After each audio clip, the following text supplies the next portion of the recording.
Hi, I'm Paul Krizmer. I'm your happiness expert, and this week I'm going to be talking to you about negative self-talk and how to deal with it. And I have to admit, this one makes me a bit queasy because I hate the idea of just positive thinking will change your life. It sounds too simplistic, it's frivolous, it's kind of woo-woo, and I don't know, it just doesn't sit well with me. And yet, there is fantastic research showing that more positive self-talk makes a difference in our lives. And it's not surprising, really, right? And it makes differences in big ways. You literally will come down with fewer colds in a year if you're someone who has a more positive self-talk. It has things like evidence of lower rates of depression and, longer life, and the list goes on and on. You hear me do this every week about the benefits of positive psychology. Well, this particular intervention has lots of benefits too. So stay with me. Today I have 5 tips for improving your self-talk.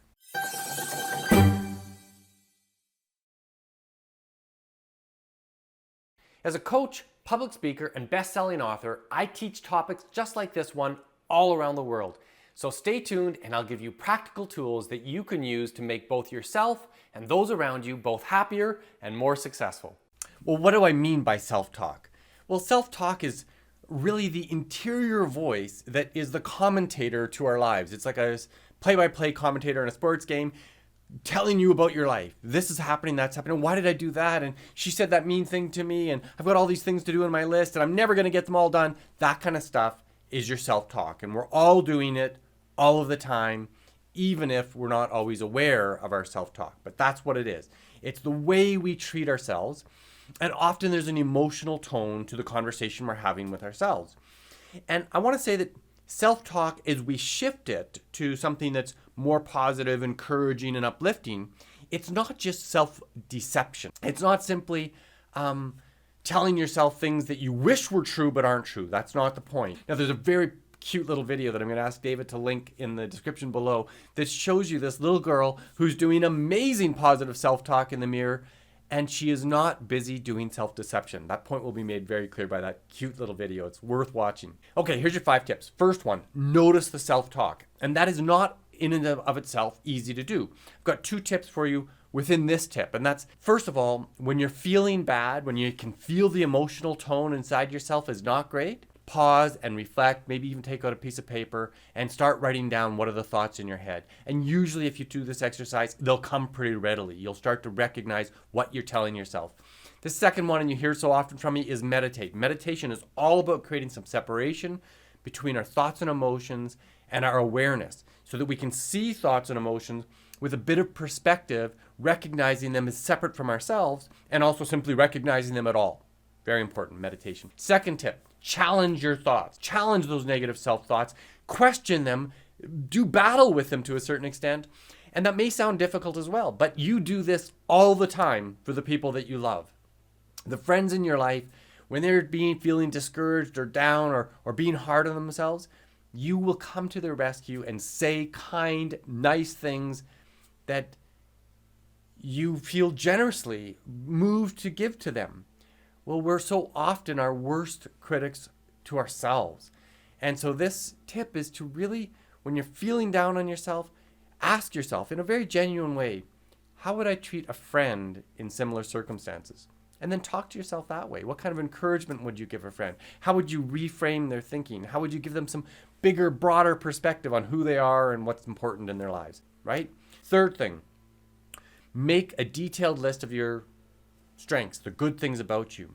Now this one's very, very real, and there's great science behind it, and there's even some fairly scientific assessments you can get done on yourself. I always, every single time I have a coaching client, I use these kinds of assessments. The first one I'd recommend is via Character Strengths. I think it costs like $25 online, and it gives you a survey of your best character strengths, the values and the ways that you approach life that are most remarkable, and they're always beautiful and encouraging.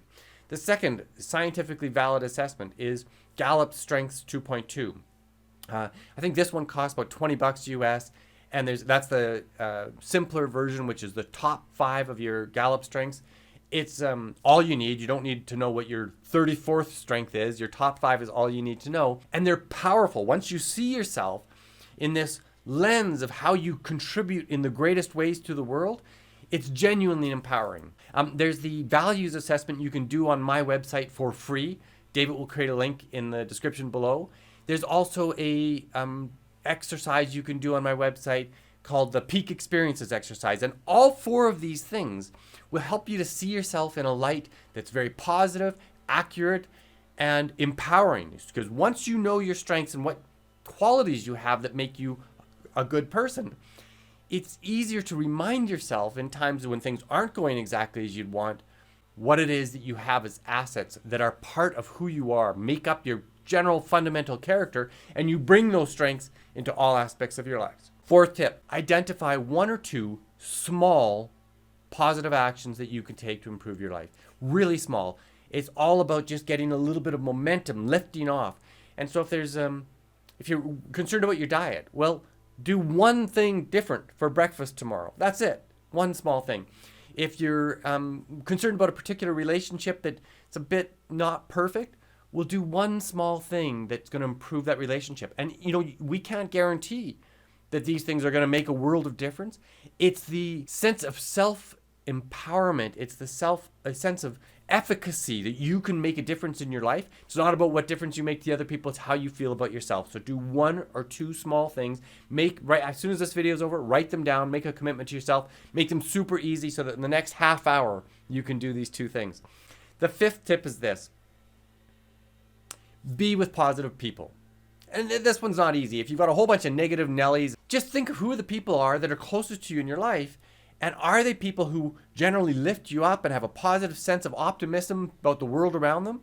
And if those people are near you, great, hang on to them tight, spend lots of time with them. If there's some people who are very, very negative, well, I know it's not always easy to cut them out, maybe impossible if there's someone that you live with, but be very cautious about how you spend your time. And to the extent that you can, bring more people into your life who are highly positive. And if you've got very, very negative people in your life, well, maybe start developing a strategy to move some of those people out of your life. We are the average of the 5 people we spend the most time with. So if you spend, it makes sense, right? If you spend time with 5 people who are super positive, optimistic, and getting stuff done in their lives, well, you're going to be like those people. And similarly, if you're spending a lot of time with people who are pretty negative, gossiping, pessimistic, those people are going to deeply influence how you are in life. So be very cautious about who you spend your time with. Look, all of these tips are very practical, they're doable, and they genuinely make a difference in the way that we talk to ourselves, the way we portray and depict our outlook on our lives. And the secret to all of these tips is the frequency. It's this idea that practice does makes perfect. If you just implement these tips today, you probably won't see a big difference. But if you stay consistent, looking at your self-talk and in small ways, massaging it to be something different on a consistent basis, in relatively short periods, you're going to start having fundamental, important changes in your life. So with that, I leave you at the end of this video today. Thanks for watching. If you liked the content, click the like button, share this video with your friends and family. It contributes to a more happy world generally around you. Thanks so much. Bye for now.